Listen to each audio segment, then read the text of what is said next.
Where is the world's most militarized place? Crimea? Syria? The Gaza Strip? Nope. According to the nonprofit Access Now, India topped the scale for the most internet shutoffs for 5 consecutive years, from 2017 to 2022, the last year that data were available.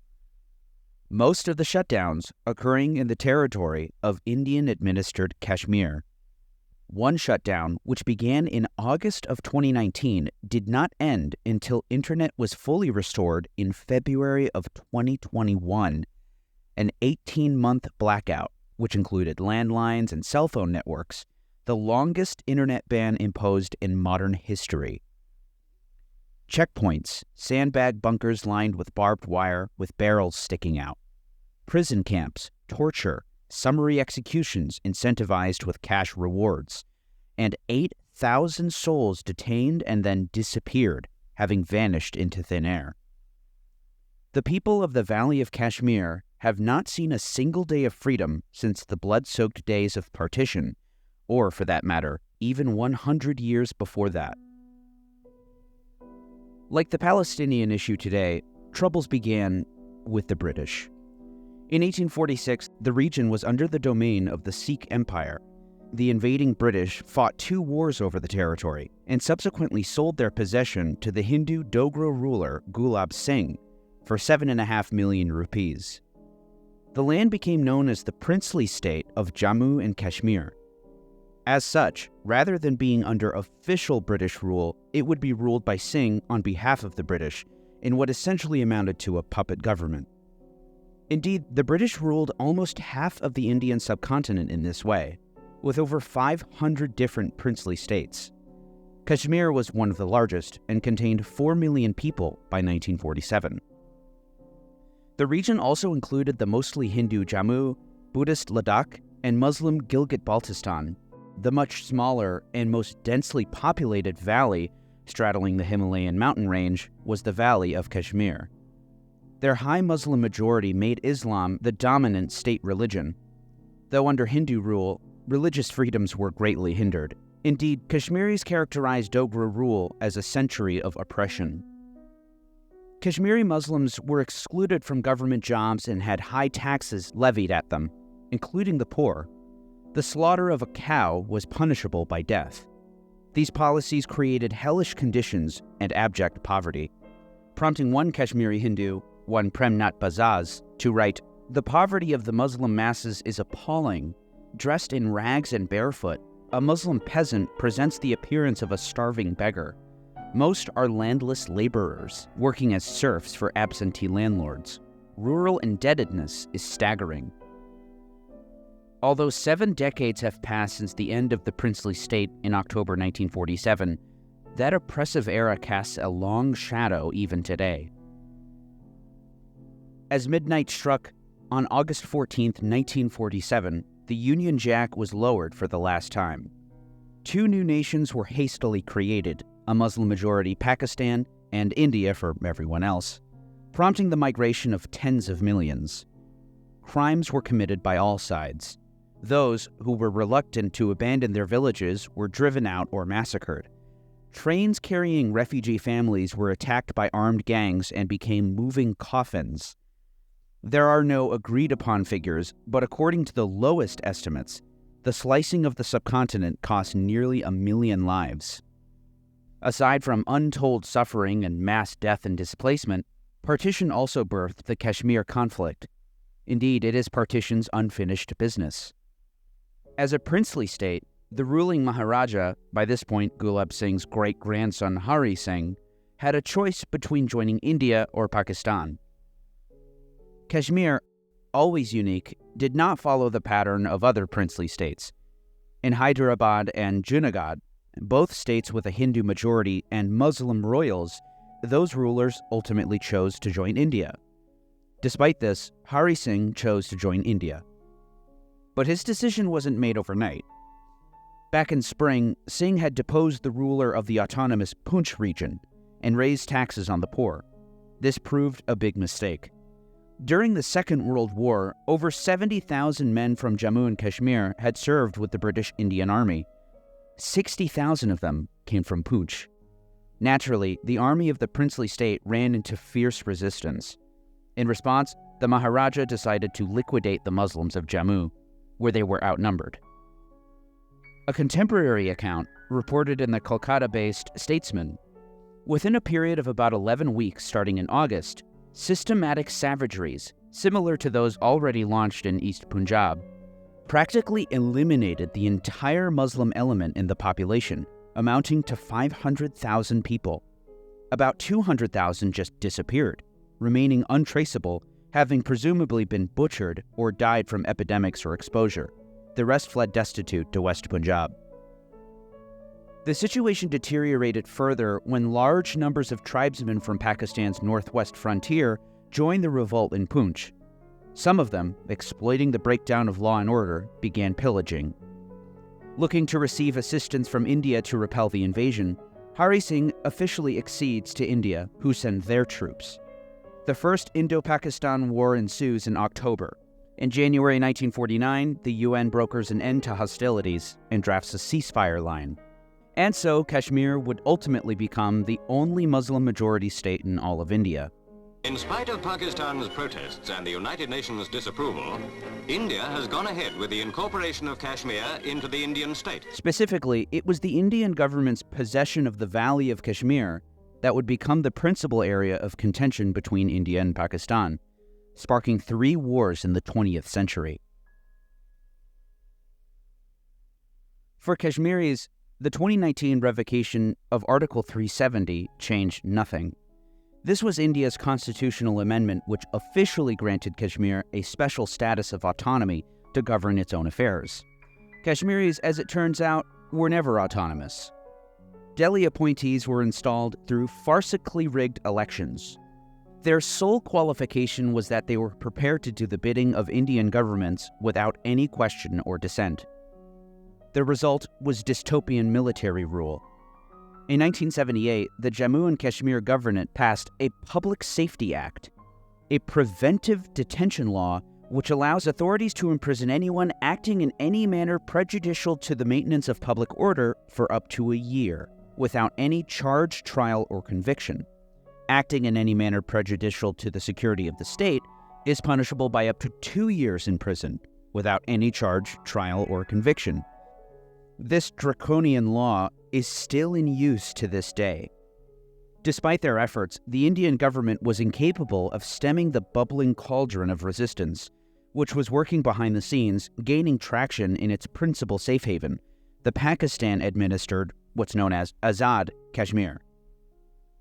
Taking inspiration from the Algerian War of Independence, 2 ambitious guerrillas, Amanullah Khan and Maqbul Bahat, formed the Jammu and Kashmir National Liberation Front, another NLF of the time period. Though in 1977, the name was changed to just Jammu and Kashmir Liberation Front, or JKLF. JKLF was what's called, in the context of the Kashmir conflict, an independentist group. They seek not to join India or Pakistan, but become an independent state.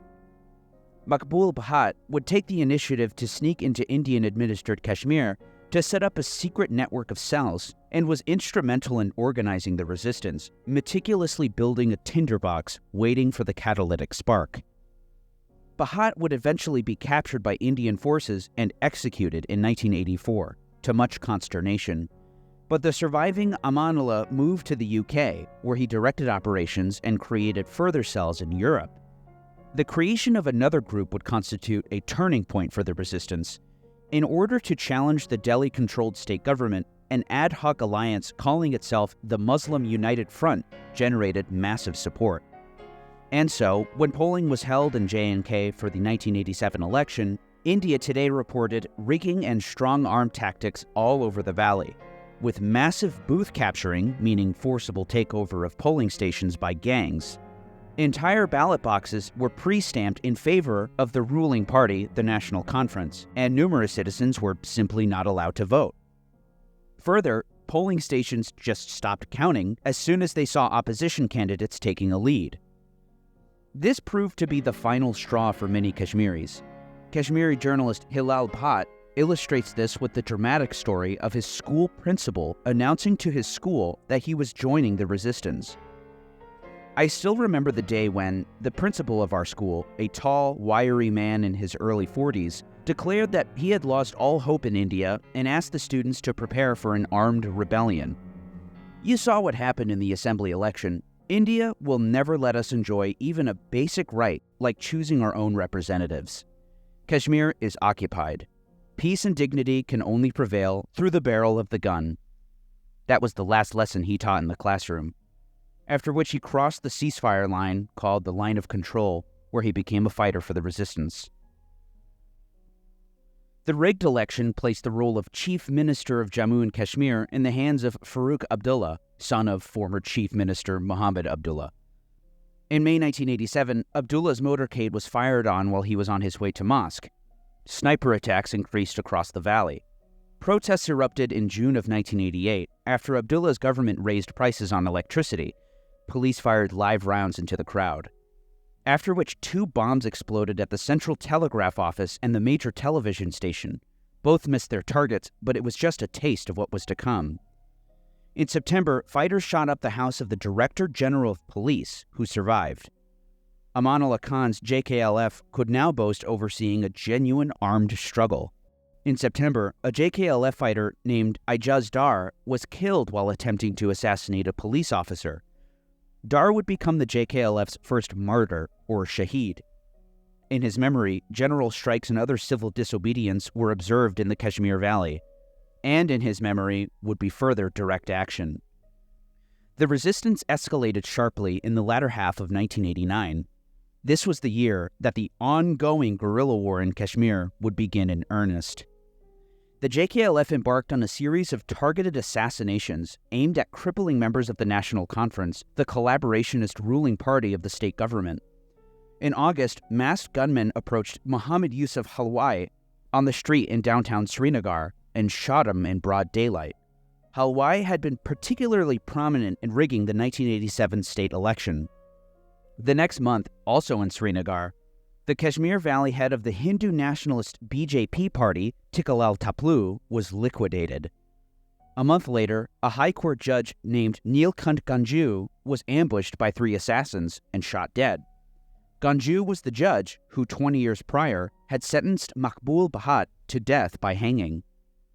But it wasn't until the JKLF exercised another tactic in its arsenal that the world began to pay attention. Indeed, it was kidnapping which put JKLF on the map. After winning the 1989 general election in early December, Indian Prime Minister V.P. Singh tried to placate the incensed Kashmiri population by appointing a Kashmiri Muslim to be Home Minister, Mufti Muhammad Saeed, the first Muslim in India's history to hold the position. The JKLF responded by kidnapping Saeed's daughter. Just 6 days after he took office, several men approached Rubeya Saeed on her way home from work, forced her into a car, and sped away. The captors called a local newspaper, demanding the release of JKLF fighters in exchange for her freedom. She was released only when 5 JKLF were released from prison. In response to the degrading situation, New Delhi dismissed Farooq Abdullah, already unpopular, and replaced him with a brutal and reviled Jagmohan. Sweeping house-to-house searches were carried out, and 300 were arrested, sparking protests in which hundreds of thousands took to the streets, calling for azadi, freedom from Indian rule. The local police disappeared off the streets and were replaced by troopers of the despised Central Reserve Police Force. Made up overwhelmingly of non-Muslim recruits from northern India, the CRPF would spearhead the suppression of the Kashmiri resistance. What followed was a manifestation of the principal means of pacification in the Kashmir Valley: massacre. On January 21st of the year 1990, CRPF forces gathered at the Gal Kadal Bridge over the Jhelum River. As a crowd of unarmed protesters reached the bridge, the CRPF forces perpetrated the single worst massacre in Kashmiri history. Protesters jumped off the bridge to escape the volley of gunfire and drowned in the river below. The bridge was completely full of dead bodies, said Farooq Ahmed, himself shot 6 times. I saw small boys being shot. Then I saw a paramilitary officer coming. I saw him pumping bullets into the bodies of injured people, said Farooq Wani, who was himself shot in the back and hands. Over 100 people died at the bridge that day, though it wasn't the only massacre. Between January 21st and 23rd, the death toll was over 300. It was a veritable reign of terror in the valley. It's hardly surprising that just days later, on January 25th, gunmen let off shots at Indian Air Force officers at a bus stop in Srinagar. 4 of them died. Thereafter, the valley descended into a maelstrom of violence. The Kashmir Valley became a war zone. In just 6 weeks, by February 1990, some 100,000 police, paramilitary, and army soldiers were deployed to Kashmir. They met swift resistance. Kashmiri journalist Hilal Bhatt, just a boy at the time, remembers that without exception, everybody in our class, including the girls, wanted to become mujahideen. The boys who had crossed the line of control returned. They made their presence felt, firing indiscriminately on the Indian Army convoys that would routinely pass along the nearby National Highway, which connected Srinagar with Jammu. The boys occasionally planted improvised explosive devices and landmines under the highway culverts. Every time an action, our local term for an attack on an army convoy, occurred, masses of people would flee the villages before the army could come and look for the boys who'd undertaken it. The soldiers would barge into the houses and beat the children. The next day, more boys would vow to cross the border and become fighters. The job of Indian security forces was made all the more difficult by the ocean of firearms that funneled into the valley. The Saudi-US aid to the Mujahideen during the Soviet-Afghan War through Pakistan's Inter-Services Intelligence was one major source. AKs, light machine guns, heavy machine guns, pistols, sniper rifles, rocket launchers, grenades. Indian forces sought to quell the resistance through terror and massacre after massacre. In March, when some 1 million took to the streets in protest, police fired on demonstrators, killing 40. In May, CRPF troops opened fire on a funeral procession for the Mirwais of the Grand Mosque of Srinagar, Maulvi Farooq, killing at least 60 people. The valley town of Handwara suffered immeasurable loss in 1990. In January, the paramilitary Border Security Force, hated just as much as the CRPF, fired on demonstrators there, killing 50. By October, the Indian Army just torched the town's market completely. It was also in 1990 that the Indian government declared Kashmir a so-called disturbed area, and thereby subject to the Armed Forces Special Powers Act, which is still in use in Kashmir to this day. The act gives Indian forces the authority to arrest, without warrant, any person against whom a reasonable suspicion exists that he has committed or is about to commit a crime. An officer, after giving such due warning as he may consider necessary, may fire upon or otherwise use force, even to the causing of death, against any person who is acting in contravention of any law or order for the time being in force in the disturbed area. Lastly, and perhaps most importantly, no prosecution, suit, or other legal proceedings shall be instituted against Indian forces carrying out such orders. Total impunity from prosecution was codified in Indian law, as was a shoot-to-kill order. In January 1993, after a JKLF ambush killed a Border Security Force trooper, the BSF burned down the entire market of Sopore and shot anything that moved. 57 were shot and killed, while 9 burned to death. In April of that year, BSF troops razed Srinagar's Lal Chowk Square in the city center. They fired on and killed 16 civilians. In October, BSF troops shot into a protest in Bij Bahara, killing 37. By 1994, the JKLF had become effectively decimated as a fighting force. The group would even renounce armed struggle and declare an indefinite ceasefire. Following the ceasefire, Indian security forces hunted down and killed as many as 300 JKLF members for added measure. But the state terror and targeted killings by Indian security forces wasn't the only reason for JKLF's fall. The group was being steadily outshined by a pro-Pakistan organization known as the Hizbul Mujahideen, considered the armed wing of the Jamaat-e-Islami. The Hizbul Mujahideen, whose active strength was assessed by the Indian authorities at about 2,500 in 1995, was able to gain its ascendancy militarily in the middle 1990s because of support from Jamaat sympathizers based in Pakistan. Though India has maintained that the Kashmir conflict is somehow a matter of foreign infiltration, as per official Indian figures, the proportion of foreign militants killed never reached 1/3 of the total insurgent fatalities in any of the 15 years in which guerrilla war raged in Indian J&K from 1990 to 2004. However, while the government of Pakistan denied that its support was anything other than moral and diplomatic, it was the common perception in India that Pakistan, through the ISI, supplied material and financial support. It was perhaps this support, whether through Jamaat sympathizers, through Pakistani ISI, or merely moral and diplomatic support from Pakistan, that laid the groundwork for a meteoric rise for Hizbul Mujahideen and the pro-Pakistan extension resistance movement. The Kashmir conflict mirrors the Palestine one in more ways than one. After all, they are both former colonies of Britain and have remained unresolved crises since 1947. And like how the moderate PLO was decimated and Hamas given material support as part of a divide-and-rule strategy, the decimation of the moderate JKLF in favor of the fundamentalist Hizbul Mujahideen would change the landscape of the conflict against India's favor for years to come. In July 1999, two guerrillas barged into a border security force camp in Bandipora in the northern Kashmir Valley, tossing grenades and spraying automatic rifle fire. Indeed, on approaching the 21st century, the Kashmir conflict still hadn't seen its bloodiest years. And this BSF attack marked the beginning of the fidayeen campaign. These fidayeen attacks, as they were called, fidayeen meaning life-daring in Arabic, followed a simple yet consistent pattern. Usually, teams of two would barge into police stations, barracks, army bases, paramilitary camps, and just unload their magazines and lob ordnance at security forces. Apart from being brazen, they were also incredibly deadly. Fighters were trained to hold out for as long as possible. Upon approaching an installation, the gunmen would shoot the sentries, move in, split up, and engage the Indian troops in firefights that could last for days. They even carried dry rations and mineral water with them, along with plenty of magazines.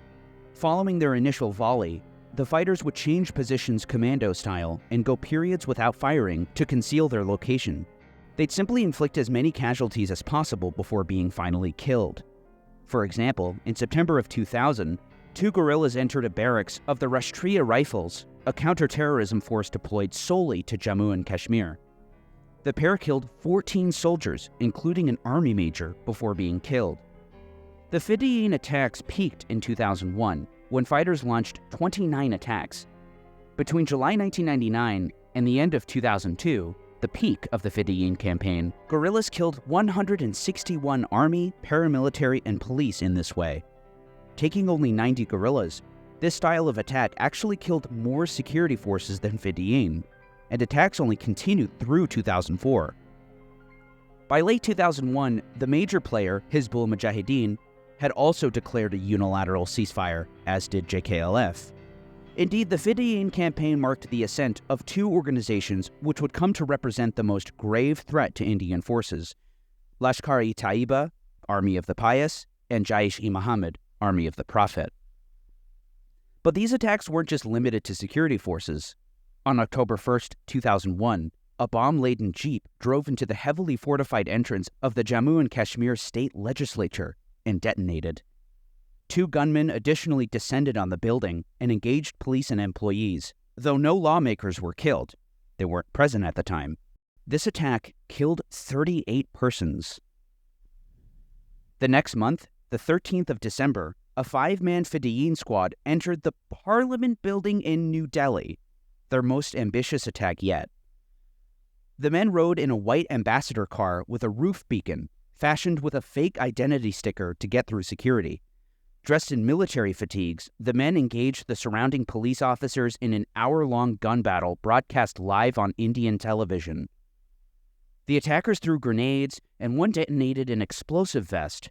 When they tried to enter the Parliament building, they met locked doors. latched just in time by quick-thinking stewards. The attackers were killed, but not before taking 6 security personnel, 2 stewards, and an unfortunate gardener caught in the crossfire. Following the attack, amid accusations of Pakistani complicity, then Prime Minister of Pakistan, General Pervez Musharraf, banned Jaish-e-Mohammed and Lashkar-e-Taiba, though no one outright claimed responsibility for the attack. This was on the heels of the bloody Kargil War between India and Pakistan, again fought in Kashmir in 1999, which involved devastating cross-border shelling. Relations between the two nations had never been more strained. Indian Prime Minister Atal Bihari Vajpayee suspended all flights from Delhi to Lahore and closed the border. By the end of the fidayeen campaign, which winded down by 2004, the armed struggle had become a fraction of what it once was. March of 2018 was the last time that Fahmida Dar saw her son Adil Ahmad Dar, who left home on a bicycle. After dropping out of high school, Dar took a job as a sawmill laborer and took up religious studies. He had also been arrested 6 separate times by Indian security forces. He was beaten by Indian troops a few years back when he was returning from school. This led to anger in him against Indian troops. After trying to pick up an injured boy during a protest, he was shot in the leg and bedridden for months with pins in his leg. Ahmed was a stone pelter before he was a guerrilla. On the afternoon of Thursday, February 19, 2019, a convoy of 78 vehicles carrying 2,500 paramilitary troops was on its way toward Srinagar. Being wintertime, the Jammu-Srinagar highway was closed due to snowfall. At 3:15 local time, as the convoy reached Letipura, a small van flew out of a side road and slammed into a bus carrying 40 CRPF troops. They were all incinerated. The blast injured 35 others in the surrounding vehicles. The large blast was fueled by a mix of RDX and ammonium nitrate explosive. It was the single deadliest attack on Indian forces since the guerrilla war began in December of 1989. 30 bloody years. India was in a state of shock, and the attack came as a brutal wake-up call, a reminder that the resistance was far from over. On the 25th of the month, Indian Air Force jets fired missiles at alleged Jaish-e-Mohammed training camps in northwest Pakistan. The next day, Pakistan shot down an Indian plane, though the pilot was captured and handed over to India. This averted further escalation. The two being nuclear powers, the world breathed a sigh of relief.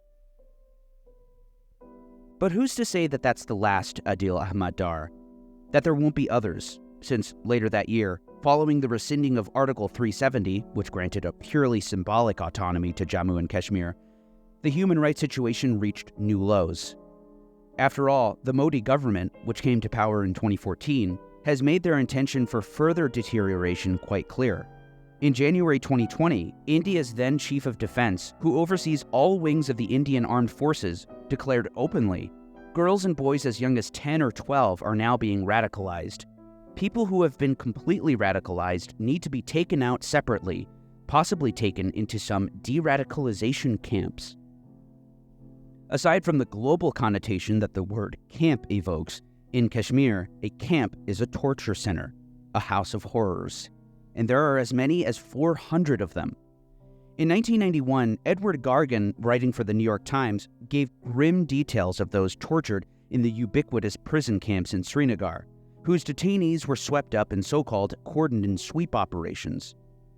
At a hospital in the center of Srinagar, a young schoolteacher called Muzaffar Ahmad Mirza gasped in pain as he was lifted from a wheelchair into a bed. In clinical language, Dr. Pirzada Abdul Rashid explained what had happened. They pushed a metal rod into his rectum, puncturing his liver, his pancreas, his stomach, and tearing his lung. According to the testimony of doctors here, torture is practiced routinely by Indian security forces in Kashmir. What is unusual about the case of Dr. Mirza, Dr. Rashid said, was that he was found alive. Since then, human rights groups and activists have recognized myriad methods of torture. The torture has included electric shocks, beatings, the use of a heavy roller on leg muscles, which can result in extensive muscle damage leading to acute renal failure, suspension by the hands and feet, stretching the legs apart and burning the skin with clothes irons and other heated objects, or being kicked and stamped on by security forces wearing spiked boots. Over 60,000 people have been tortured in interrogation centers. People who have been waterboarded, mutilated, paraded naked, who have had petrol injected into their anuses, who have been starved, humiliated, and psychologically tortured. With such humiliation and torment inflicted on numberless Kashmiris, it's hard to imagine this ending well for anyone, and it very well may be an omen of what's to come. Only in December of 2023, reports emerged of the shocking deaths of 3 Kashmiris in Indian custody, reportedly tortured to death. And the armed resistance against Indian rule is still continuing, despite the latter's efforts. Indeed, the advent of the People's Anti-Fascist Front is something to be closely watched, as they are reportedly now responsible for the largest share of attacks. So long as a settlement to the crisis, perhaps a porous and demilitarized border and withdrawal of troops, such as with Northern Ireland following the Good Friday Agreement, the situation will doubtless deteriorate further. The Valley of Kashmir now hosts the biggest, bloodiest, and also most obscure military occupation in the world. With more than 80,000 people dead in an anti-India insurgency backed by Pakistan, the killing fields of Kashmir dwarf those of Palestine and Tibet. In addition to the everyday regime of arbitrary arrests, curfews, raids, and checkpoints enforced by nearly 700,000 Indian soldiers, the valley's 4 million Muslims are exposed to extrajudicial execution, rape, and torture. Why then does the immense human suffering of Kashmir occupy such an imperceptible place in our moral imagination? Hey guys, thanks so much for watching. If you want to see a bunch of uncensored and exclusive videos, and join my Discord server where we have video calls, weekly lectures, live stream, all kinds of things. Or if you just want to support me in the videos, that's fine too. Go to patreon.com/GDFofficial. Be sure to like and subscribe and everything. I have a lot more of this series coming, a lot of ideas in the works. So yeah, thanks so much for watching. Love you all and take care.